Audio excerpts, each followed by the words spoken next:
Good morning mga kasiklista. Ito na. Ako na. First attempt. Grabe yung dilim dito sa Sampaloc.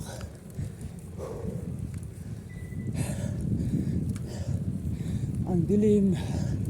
Creepy yung lugar. Pero kasama naman natin si Lord. Kaya bababayaan. So unang attempt pag-ahon sa Sampaloc from Talisay going to Rotonda, Tagaytay. So ngayon okay pa naman yung kondisyon kasi hindi pa mainit, pero hingal na rin. Matinding ahon kahit ilang balik ka na dito. Pero sa ngayon ngayon lang ako nakabalik dito since ilan pa ba? Since January ata. So may magandang improvement na rin dito sa kalsada. Medyo maganda na yung mga landslide, ayos na, tsaka yung screen, yung retrofitting almost tapos na, yung mga accidental prone area. So takbong 11 lang, takbong G's. So may nag-umpisa na doon sila sa baba. So from Talisay hanggang Arpo lang boundary. Doon sina Attorney Fortune, saka yung mga kilala iba, pero mga Munto na din yun. Munto na so daming aso. Narinig din naman. So madilim pa rin kahit alas 4:50 na. Siguro normal lang yan dito kasi mataas yung elevation, mababa yung ulap. So madilim pa. Siguro pagdating ng alas 5, 5:30 ng liwanag na to. So kagandahan lang, marami akong mga kasabay na mga 4 wheels na dito ngayon. Unlike kanina pagbaba ko ng 3:30, ako po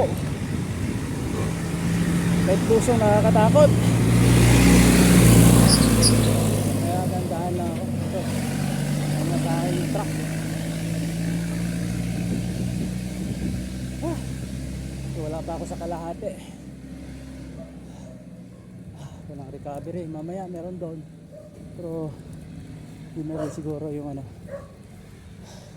kalahati. So ang daming aso. So hindi na ako habulin.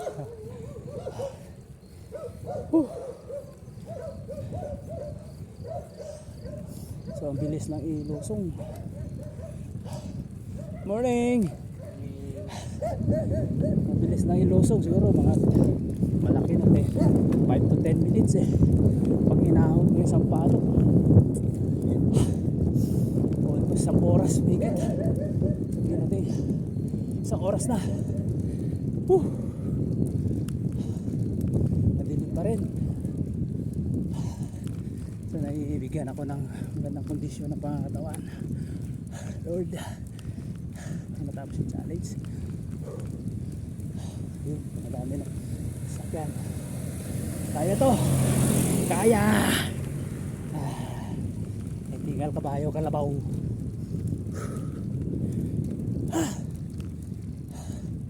Yung mga sasali sa event ay mag-iingat,